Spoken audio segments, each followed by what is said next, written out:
اللہ کے حبیب صلی اللہ علیہ وسلم کی پیاری زندگی ہمارے لیے نمونہ عمل ہے، اس کے بغیر ہمارے پاس کوئی چارہ نہیں ہے۔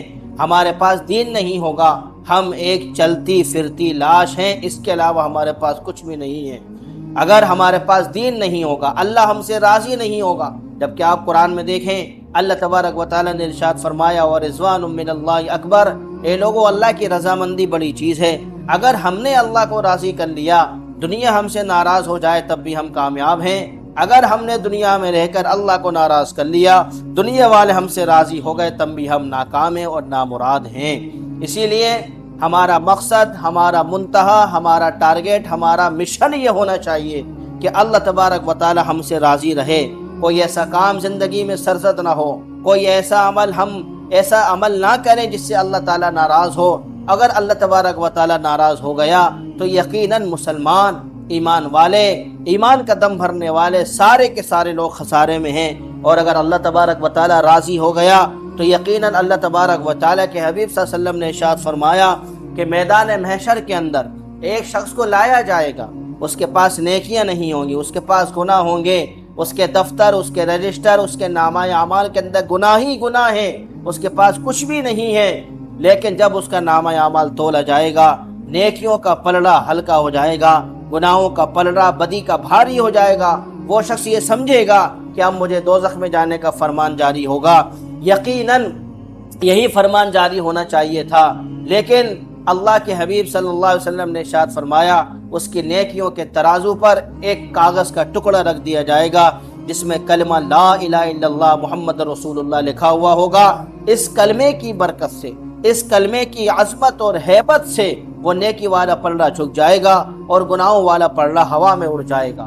کلمے کی اتنی عظمت ہے، کلمے کی اتنی برکت ہے۔ آپ سوچیں معزز خواتین، کلمے کی جب اتنی برکت ہے، کلمے میں جب اتنا اثر ہے تو اس کا پڑھنے والا کتنا قیمتی ہے۔ آج دنیا کے اندر جتنی رنگینیاں ہیں، دنیا آج قائم ہے، ایمان والے کی وجہ سے ہے۔ یہ ایمان والے اگر دنیا سے ختم ہو جائیں گے، اللہ تبارک و تعالیٰ کو اس دنیا کی کوئی بھی قدر و منزلت نہیں رہے گی۔ اللہ تبارک و تعالیٰ دنیا کو ختم کریں گے، دنیا کو مٹائیں گے، دنیا کو چٹیل میدان بنا دیں گے، سعیداً زلقا۔ اللہ تبارک و تعالیٰ فرماتے ہیں ہم اس کو چٹیل میدان بنا دیں گے۔ اسی لیے ہماری ذمہ داری نمازوں کی پابندی، ذکر تسبیحات کی پابندی، تلاوت کی پابندی، نمازوں کو صحیح اور درست کرنا، قرآن کریم کی تلاوت کرنا، اگر پڑھے ہوئے نہیں ہے تو اس کو سیکھنا۔ قرآن کریم کے بارے میں اللہ کے حبیب صلی اللہ علیہ وسلم نے ارشاد فرمایا قرآن کریم کے ایک حرف پڑھنے پر 10 نیکیاں ملتی ہیں، اور فرمایا میں یہ نہیں کہتا کہ الف لام میم ایک حرف ہے، بلکہ الف ایک حرف ہے، لام ایک حرف ہے، میم ایک حرف ہے۔ یعنی اگر کوئی بندہ یا بندی قرآن کریم کے اندر الف لام میم پڑھے گا تو اس کے نامہ اعمال کے اندر 30 نیکیاں جمع ہو جائیں گی۔ اور فرمایا اگر کوئی اپنے بچے کو قرآن کریم سکھائے گا، اپنے بچے کو کوئی قرآن کریم پڑھائے گا، قرآن کریم کی تعلیم دلوائے گا، تو یہی بچہ میدان محشر میں اس کا اتنا بڑا اکرام ہوگا، اتنا بڑا اعزاز ہوگا کہ اس کو ایسا تاج پہنایا جائے گا جس کی روشنی سورج کی روشنی سے کہیں زیادہ چمکدار ہوگی، اور والدین کو ایک جوڑا پہنایا جائے گا جو عزت کا ہوگا، جو مرتبے کا ہوگا، جو اکرام کا ہوگا، جو عظمت کا ہوگا۔ اللہ تبارک و تعالی اتنی عزتیں اس بچے کے والدین کو عطا فرمائیں گے جس نے اپنے بیٹے کو قرآن کریم سکھایا، قرآن کریم پڑھایا، قرآن کریم کی تعلیم دی۔ اگر بچہ حافظ بن گیا، اگر بچہ عالم بن گیا تو اللہ کے حبیب صلی اللہ علیہ وسلم نے ارشاد فرمایا ایک ایسا حافظ جو باعمل ہو وہ اپنے گھر کے 10 لوگوں کو جنت میں داخل کروائے گا، اللہ تبارک و تعالی سے سفارش کرے گا۔ اگر عالم بنایا تو ایک ایسا عالم جو باعمل ہو وہ اپنے گھر کے 70 لوگوں کو جنت میں داخل ہونے کا سبب بنے گا۔ اللہ تبارک و تعالی کے سامنے وہ سفارش کرے گا یا اللہ میرے گھر والوں کو جنت میں داخل فرما۔ یہ حافظ کی برکت ہے، یہ عالم کی برکت ہے، یہ قرآن کی برکت ہے۔ اس لیے معزز خواتین، اولاد کی تربیت میں ماں کا بڑا کردار ہے۔ ماں اگر نگرانی کرے تو اولاد عظیم بنے گی، اولاد عظمت کے پہاڑوں پر چلے گی۔ اگر ماں نے نگرانی نہیں کی، اولاد کی تعلیم و تربیت پہ کسر چھوڑی اور وہ نافرمان بنے تو اللہ تبارک و تعالی میدان محشر میں ہم سے اس بارے میں سوال کرے گا۔ لَتُسْأَلُنَّ يَوْمَئِذٍ عَنِ النَّعِيمِ۔ اللہ فرماتے قرآن کریم میں میدان محشر میں تم سے ہر نعمت کے بارے میں سوال ہوگا۔ اس لیے معزز خواتین، دین کو سیکھنا ہر عورت پر، ہر مرد پر فرض ہے کہ تمہارے لیے حلال کیا ہے، تمہارے لیے حرام کیا ہے۔ اگر ہمیں حلال و حرام کی تمیز نہیں ہوگی، حرام لقمہ کھانے سے دعائیں قبول نہیں ہوتی، حرام کھانا کھانے سے نمازیں قبول نہیں ہوتی، حرام کھانا کھانے سے جو حرام غذا ہو اولاد فرما بردار نہیں بنتی۔ ہمیں معلوم کرنا پڑے گا حلال کیا ہے، حرام کیا ہے، ہمیں معلوم کرنا پڑے گا، ہمیں علم حاصل کرنا پڑے گا کہ طہارت کے مسائل کیا ہیں، پاکی کے مسائل کیا ہیں، نمازیں کس طرح اچھی ہوں گی، اللہ سے لینے والے کس طرح بنیں گے۔ یہ ساری چیزیں علم کے بغیر آپ کو نہیں حاصل ہو سکتی۔ اس لیے اتنا علم حاصل کرنا ہر مرد اور عورت پر ضروری ہے، جس سے حلال کی اور حرام کی تمیز پیدا ہو جائے۔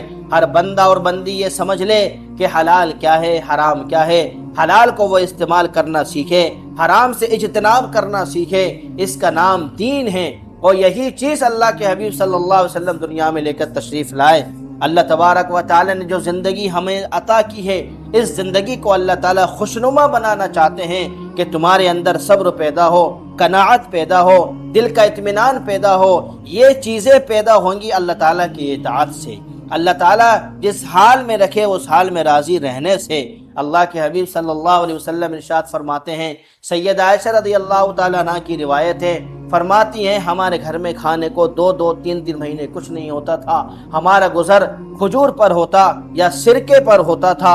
سید عائشہ رضی اللہ تعالیٰ عنہ فرماتی ہیں ہم کبھی 1 مہینے کا چاند دیکھتے، پھر دوسرے مہینے کا دیکھتے، پھر تیسرے مہینے کا چاند دیکھتے، ہمارے گھر میں کچھ نہیں ہوتا تھا۔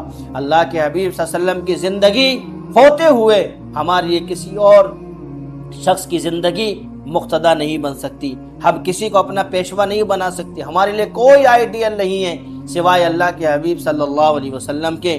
ان کی زندگی کو اگر ہم مضبوطی سے تھامیں گے تو اللہ تبارک و تعالی ہمیں کامران کرے گا، ہمیں کامیاب کرے گا۔ اگر ہم ان کی زندگی سے رخ موڑیں گے، جس طرح انہوں نے بتایا ہے ویسے ہم نہیں چلیں گے، تو یقیناً اللہ تعالی ہم سے راضی نہیں رہے گا، اور اللہ کی رضامندی یہ بہت بڑی چیز ہے۔ اس لیے معزز خواتین، اس بات کو ذہن نشین کر لیں، ہر شخص اپنے گناہوں کی وجہ سے میدان محشر میں پکڑا جائے گا۔ وَلَا تَزِرُ وَازِرَةٌ وِزْرَ أُخْرَىٰ، اپنے گناہ کسی پر نہیں ڈالے جا سکتے۔ والدین اپنے گناہ اولاد پر نہیں ڈال پائیں گے، اولاد اپنے گناہ والد پر یا والدہ پر نہیں ڈال سکتی۔ قرآن کریم میں اللہ تبارک و تعالی نے صراط کے ساتھ ارشاد فرمایا، یوم یفر المرء من اخیہ، اس دن کیا حال ہمارا بنے گا جب بھائی اپنے بھائی سے بھاگے گا، وامہ وابی، اپنے والدین سے وہ بھاگے گا، وصاحبتہ وبنی، اپنی بیوی سے وہ دور ہوگا، اور وہ اپنے بیٹوں سے دور ہو جائے گا۔ یہاں نیکی کا مسئلہ ہے، یہاں نفسی کا عالم ہے، یہاں محبتیں نہیں چلتی، یہاں عقیدتیں نہیں چلیں گی، یہاں عظمتیں نہیں چلیں گی، یہاں کوئی باہمی رنجشیں نہیں چلیں گی، یہاں تو صرف نیکیاں چلیں گی۔ اعمال صالحہ لے کر اگر آپ آئے ہیں تو آپ اپنا نامہ اعمال دیکھیں، دائیں ہاتھ میں دیا جائے گا، اور اگر اعمال خراب ہیں، اعمال بد ہیں، اعمال برے ہیں، برائیوں سے دفتر بھرا ہوا ہے، حسد ہے، کینہ ہے، بغض ہے، چغلی ہے، جھوٹ ہے، فریب ہے، دھوکہ ہے، تو اللہ تبارک و تعالیٰ اس اعمال میں درج کریں گے، وہ نامہ اعمال بائیں ہاتھ میں دیا جائے گا۔ قرآن میں اللہ فرماتے ہیں جس کو نامہ اعمال دائیں ہاتھ میں دیا گیا وہ بڑا کامیاب ہے، فَهُوَ فِي عِيشَةٍ رَاضِيَةٍ، وہ اچھی زندگی میں ہے، رضامندی والی زندگی میں ہے۔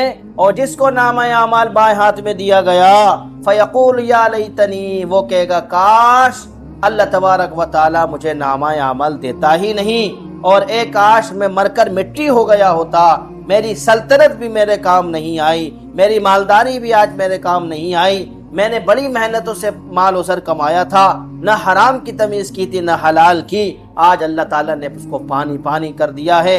اس لیے اللہ تعالیٰ کا خوف دل میں بٹھائیں، اللہ کا ڈر دل میں بٹھائیں۔ اللہ ہر حال میں ہمیں دیکھ رہا ہے، چاہے گھر کی تنہائی ہو، چاہے بازار کی جلوتیں ہوں، چاہے کسی اور علاقے کی رونقیں ہوں، اللہ تعالیٰ کی نگرانی ہم پر ہے۔ اللہ سے ہٹ کر آپ کہیں نہیں جا سکتے، اللہ سے دور ہو کر ہم گناہ نہیں کر سکتے، اللہ سے دور ہو کر چھپ کر ہم کہیں نہیں جا سکتے۔ اس لیے معزز خواتین، اللہ تبارک و تعالی نے جو ہمیں زندگی عطا فرمائی ہے، ہم اس پر صابر رہ کر، اس پر شاکر رہ کر اللہ تبارک و تعالیٰ کا شکر ادا کریں کہ اللہ تبارک و تعالیٰ نے جو زندگی عطا کی ہے، انشاءاللہ ہم اس کو آئندہ تمام چیزوں کو چھوڑ کر یہ عزم مصمم کریں گے وہ زندگی اللہ کی رضامندی والی زندگی ہو، اور آئندہ اللہ تبارک و تعالیٰ ہماری مدد کرے کہ ہم جو ہماری زندگی اللہ نے باقی رکھی ہے وہ بھی اللہ تبارک و تعالیٰ کی منشا کے مطابق گزر اور بسر ہو جائے۔ اللہ کی رضامندی والی زندگی ہی سب سے اچھی ہے، نبی علیہ السلام کی رضامندی والی زندگی سب سے اچھی ہے۔ اس کے علاوہ جو زندگی ہے خسران ہے، کامیاب نہیں ہے، ناکام ہے، نامراد ہے، ہمارے پاس کچھ بھی نہیں بچے گا اگر اللہ تعالی ہم سے ناراض رہا۔ اللہ تبارک و تعالی کہنے اور سننے سے زیادہ عمل کی توفیق عطا فرمائے۔ وما علینا الا البلاغ المبین۔ اللہ